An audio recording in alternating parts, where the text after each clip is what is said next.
दोस्तों, अगर आप इतिहास की सबसे क्रूर हत्या पर रिसर्च करेंगे तो हत्या करने के बहुत सारे तरीके आपको मिलेंगे, जैसे कि उबलते तेल या पानी में डालकर लोगों को मारना, शरीर के अंगों को एक एक करके काटना और इंसान को तड़पा तड़पा कर मारना, या फिर इंसान को जानवरों के सामने फेंक देना और जानवरों के द्वारा उन्हें मरवाना। लेकिन ऐतिहासिक तौर पर क्रूस की मृत्यु को सबसे ब्रूटल मौत माना जाता है। क्रूस की मृत्यु शरीर के हर एक अंग को प्रभावित करती थी। इससे डिहाइड्रेशन, हार्ट अटैक, हैमरेज, सांस की कमी जैसी मेडिकल प्रॉब्लम्स भी होती थी। जूस एंटिक्विटी में या यहूदी इतिहासकारों के नज़रिए से क्रूस की मृत्यु एक सबसे दर्दनाक और सबसे ज़्यादा शर्मसार करने वाली मौत थी। ऐसा भी कहा जाता है कि क्रूस की मृत्यु की शुरुआत असीरिया और बेबीलोन ने की थी और 6 BC तक यह मृत्यु का तरीका पर्शिया में रेगुलरली क्रिमिनल्स को मौत देने के लिए इस्तेमाल किया जाता था। ऐसा भी इतिहासकारों का कहना है कि अलेक्जेंडर द ग्रेट, सिकंदर महान ने यह मृत्यु का तरीका पर्शियन लोगों से सीखा और बाद में 3 BC के करीब यह तरीका रोम तक पहुंचा दिया और रोम ने इस तरीके को क्रिमिनल्स को मारने के लिए इस्तेमाल किया। रोमियों को यह तरीका इतना अच्छा लगा कि उन्होंने अगले 500 साल तक क्रूस की मृत्यु को और दर्दनाक बनाया और पूरी दुनिया में अपना खौफ फैला दिया।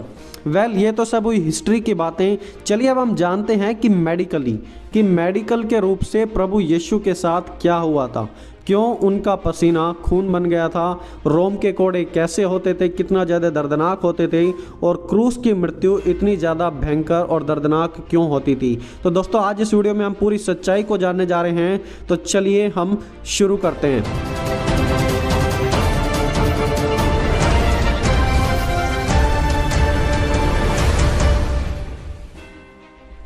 क्रूस पर चढ़ाने से पहले की पीड़ा।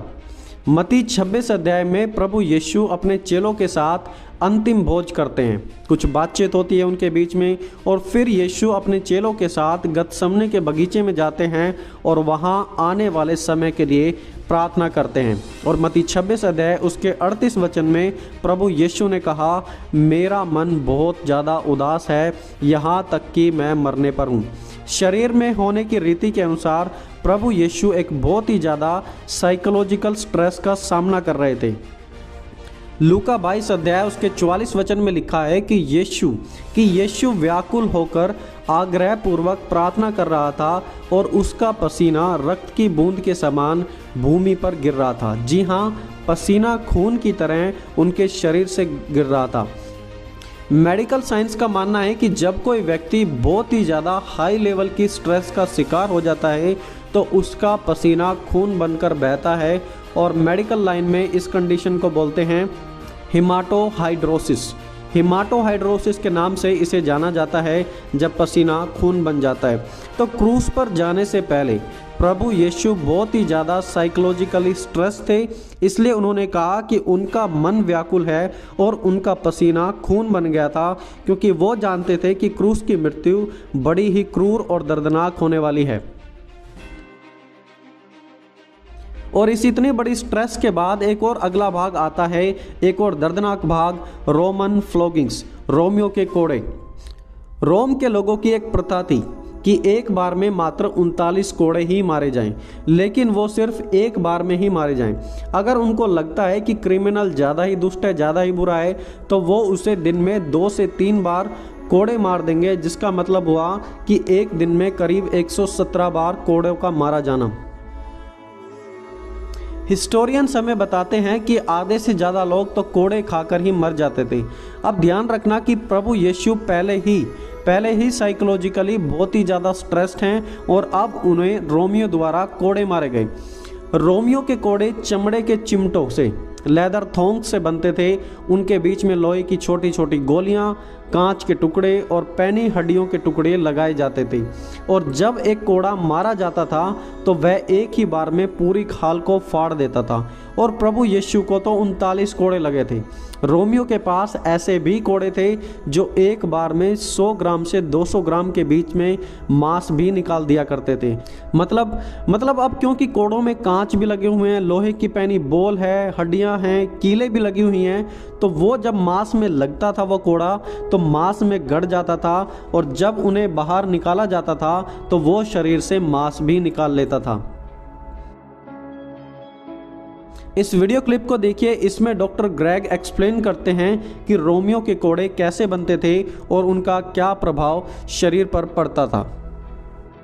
Who makes these, and you have lead weights, and then kind of cemented or molded into the lead weights are nails, pieces of glass, and bones.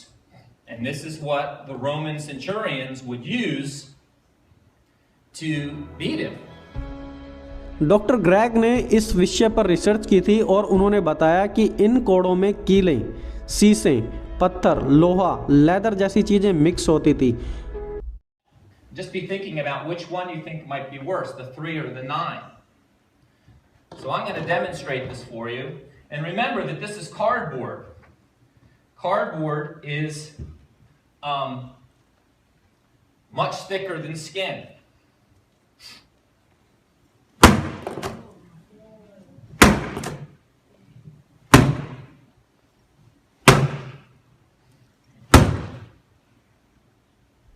और देखिए उन्होंने कार्डबोर्ड पर यह कोड़े मारे और देखिए कि उस कार्डबोर्ड की क्या हालत हो गई, फट गया वो पूरा का पूरा। अब यह जो कार्डबोर्ड है वह हमारी खाल से काफ़ी हद तक मोटा है, स्ट्रोंग है, लेकिन फिर भी फट गया। अब आप अंदाज़ा लगा लें कि जब प्रभु यीशु पर 39 बार यह कोड़े मारे गए होंगे तो प्रभु यीशु की क्या हालत हुई होगी।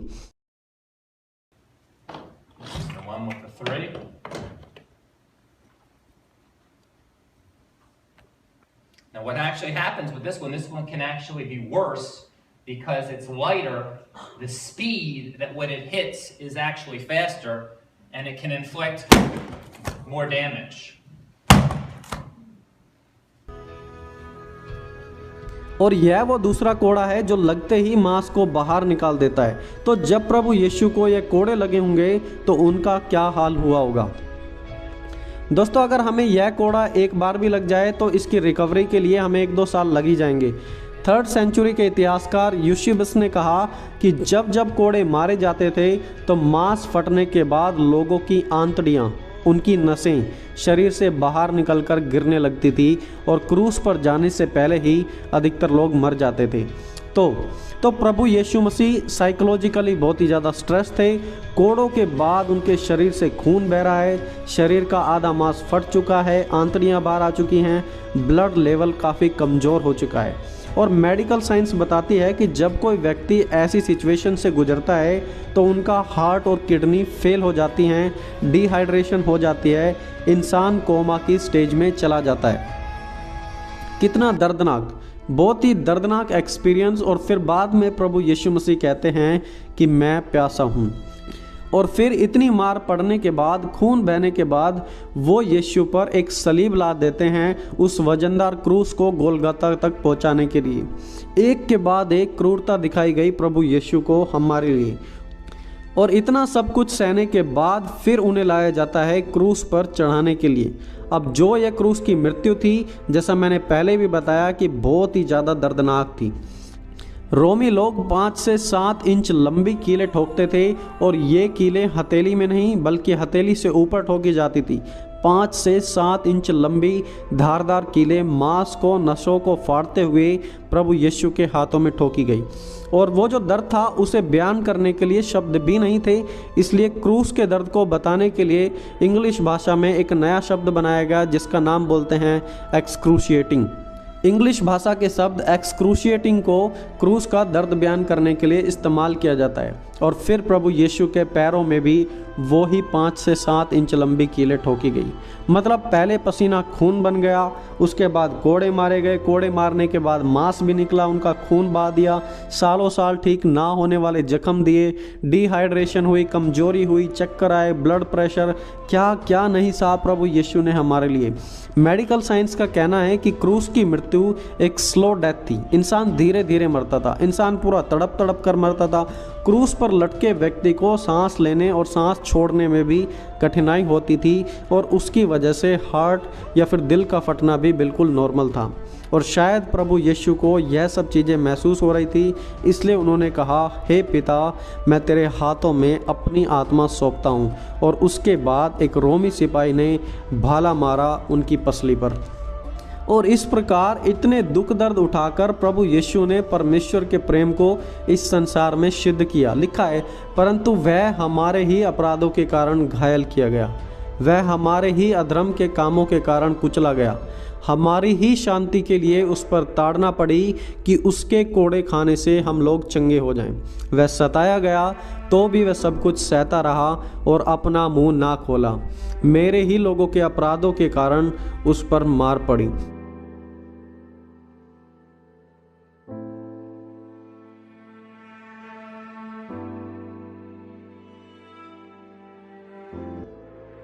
दोस्तों, पर्सनली जब मैं इस टॉपिक पर रिसर्च कर रहा था तो सचमुच बहुत दुख महसूस हुआ कि प्रभु यीशु को हमारे लिए इतना सब कुछ सहना पड़ा, सब कुछ आपके और मेरे लिए। हमें परमेश्वर ने अपने प्राण देकर मोल खरीदा है। आइए हम परमेश्वर के बलिदान को बिल्कुल भी व्यर्थ ना जाने दें और याद रखें कि कितनी भयानक मृत्यु थी वो क्रूस की, वो कोड़ों का खाना, वो स्लीब उठाना।